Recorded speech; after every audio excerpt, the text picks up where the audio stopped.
Warning: this article contains spoilers from Antiques Roadshow US. Antiques Roadshow US welcomed a guest who was not expecting to hear that her family heirloom was worth thousands of dollars.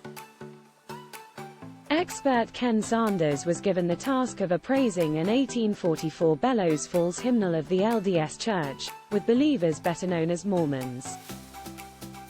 Explaining its provenance, the book's owner said, "I really don't know a lot about it.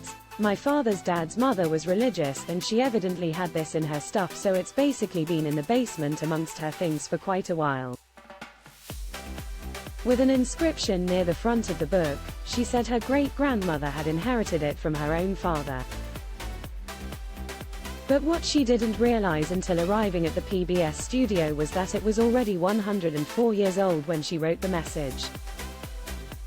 Sanders went on to elaborate on why her hymnal was both very scarce.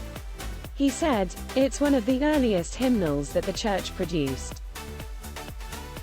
The very first LDS hymnal was printed in 1835, and it was done by Joseph Smith, the founder and prophet of Mormonism's wife.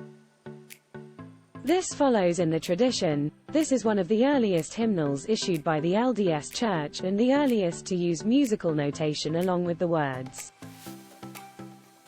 It's also one of the rarest ones, unlike LDS Scripture, the Book of Mormon, the Doctrine and Covenants, the Pearl of Great Price. When those books got used and got a little rundown in condition and falling apart, they were sacred scriptures, no one threw away." But the hymnals were designed to be used in the pulpits of the churches, and when they got a little ratty and tatty, you threw them away and printed a new one. So it makes it very uncommon for them to actually still exist a century and a half or so later. But what the guest didn't expect to hear was Sanders' valuation, which caused her to gasp and break down in tears. He stated, "At retail, your hymnal would sell between $40,000 and $50,000. Clearly emotional by the reveal, she said, "Oh my gosh, really? Oh my gosh. What do I do with it?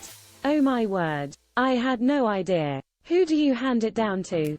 Shedding a bit more light on how valuable these books were, Sanders added that the even earlier edition from 1835 was worth a staggering $100,000.